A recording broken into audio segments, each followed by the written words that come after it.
et sur ce plateau, le président de FXB France, Stanislas Potier, nous a rejoint. Stanislas, bonjour. Bonjour Sophia. Bonjour Stanislas, c'est à vous que va revenir la lourde tâche de nous expliquer de manière synthétique mais néanmoins didactique l'efficacité du programme FXB.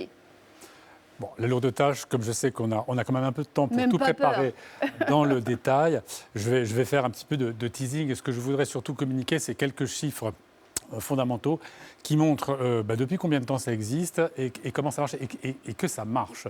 Il y a vraiment un modèle qui arrive à ses fins.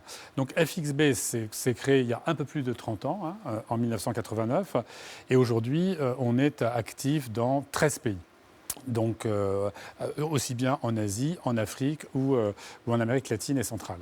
Alors on peut dire que finalement en un peu plus de 30 ans, c'est 18 millions de personnes qui ont été aidées par FXB dans un programme ou un autre. Et 18 millions de personnes, c'est quand même un pays comme la Syrie, c'est 2 fois l'Autriche, c'est très important.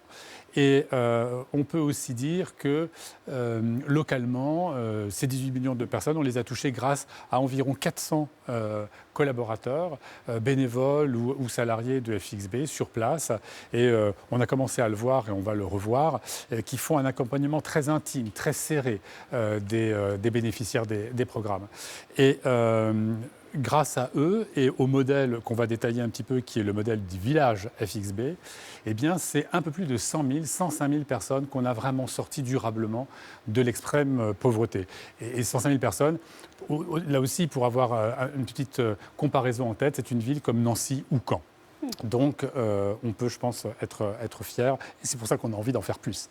D'autant que 4 ans après, quand on regarde ce qui s'est passé avec les personnes qui ont bénéficié des programmes, eh bien, il y a 86% de taux de réussite. C'est-à-dire que 4 ans après que le programme soit complètement terminé, 86% des personnes qu'on a accompagnées eh bien, sont toujours sur les rails, avec une vie autonome, digne et capable d'accompagner leurs enfants. Donc c'est un programme de 3 ans et 4 ans après la fin de ce programme, donc de ces 3 ans, on constate que 85%. C'est une des spécificités des FXB. On regarde ce qui se passe, on rapporte, on contrôle et effectivement, on veut savoir ce qui se passe 4 ans plus tard.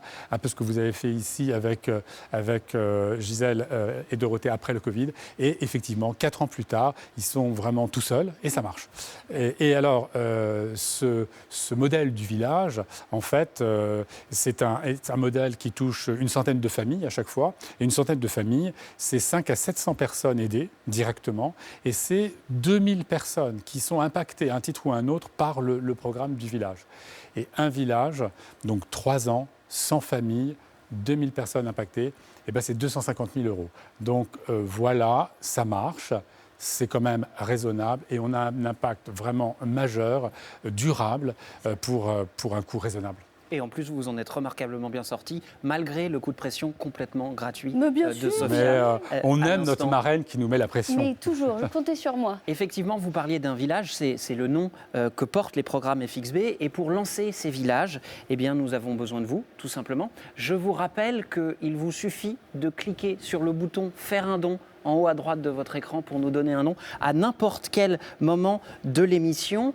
Nous accompagnons ces familles pour en fait, les aider à protéger elles-mêmes les plus vulnérables, c'est-à-dire les enfants, puisque comme le dit un proverbe africain, en réalité, il faut un village pour élever un enfant. Nous allons tout de suite vous montrer bien justement comment fonctionne et ce qu'est un village FXB.